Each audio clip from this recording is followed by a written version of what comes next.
This is the Hoka Tecton X.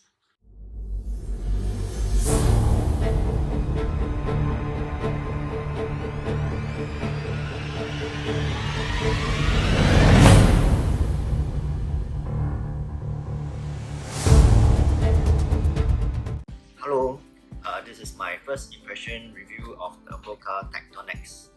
This is not a new shoe. It probably came out in early 2022. Right now it's really late 2022. So the reason why I only got the shoe in late 2022 is because I had to wait for the price to drop, right? Because not sponsored. Hoka is a Maori language which loosely means fly over the earth, okay, which also explains the motto time to fly.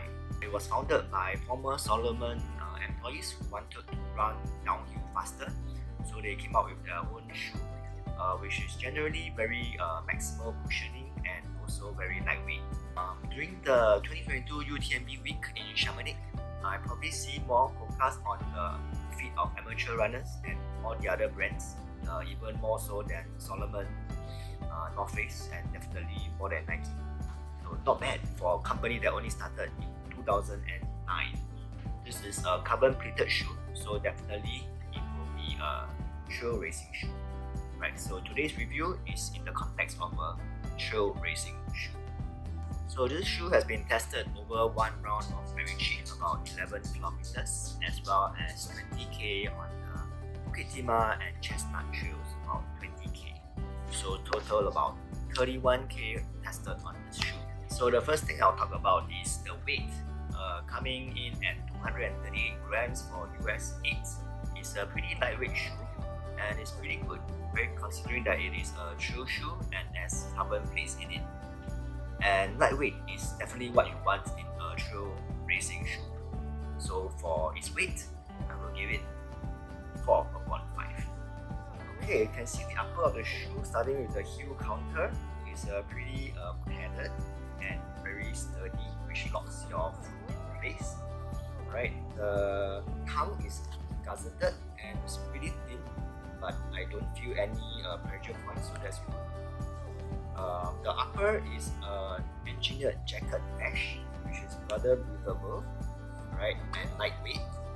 There's a toe cap protection at the front. The upper is made out of recycled vegan materials. I don't know exactly what that means, but it sure sounds good. One thing when you put on the shoe, you'll notice that the toe box is pretty wide, right? So it allows the toes to splay, right? So that is pretty comfortable, right? So overall, the upper, I quite like it. Okay, I'll give it 4.5. Okay, now we come to the midsole of the shoe, which is the highlight of the Tecton X in my opinion. Okay, quite a lot to talk about. Right, first of all, starting with the stack height is pretty high, with 29 in the forefoot to 33 in the heel, giving it a 4mm drop. It consists of a dual density profile midsole material, softer on the blue color portion, which is just under the foot, and more responsive in the orange portion, just closer to the ground. So the highlight of the Tecton X is definitely the carbon plates. So it has two carbon plates that runs from the toe to the heel, right? Two parallel carbon plates, which means it is not as stiff as compared to a single carbon plate, right? So when I'm like slowly jogging in the shoe, I feel normal. I don't feel a lot of propulsion, but once I put in some speed in it, like a tempo pace, right, definitely can feel a bit of propulsion forward. So for trails that are runnable, definitely the carbon plates will be useful, okay, to propel you forward. Right, so for the midsole, I really like it. It's 4.5. So for the outsole, it's a typical Hoka outsole with the vibrant mega grip with light base, which means it's a little bit lighter than the usual vibrant mega grip. There's a 4mm lux, right, mainly on the forefoot and the heel, which gives it very good traction in wet conditions, even in Macritchie and Chestnut, which can be really wet and muddy. So for the outsole, I will give it 4.5. Okay, lastly we come to the price of the Tecton X. Right, in the US website, it is retailing at 200 US dollars, which translates to about 270 Singapore dollars. Right, I cannot remember exactly how much I paid for it, but there was a 20% discount, so it was probably about $216, which makes it still a very hefty price to pay, okay, for a shoe. Even though it is a racing shoe, it has a carbon plates inside, right? So that probably explains the high price. But for me, above $200 is still an expensive shoe, right? So it is going to be just 2 upon 5 for me. So overall, the Tecton X is a very good trail racing shoe. It is comfortable, it has propulsion, it is lightweight. So it's like everything that you want in a trail racing shoe. Right, so the only drawback is the price, which can be a little bit subjective because it depends on your budget. So it depends whether you feel that the price is justifiable given the value it gives you.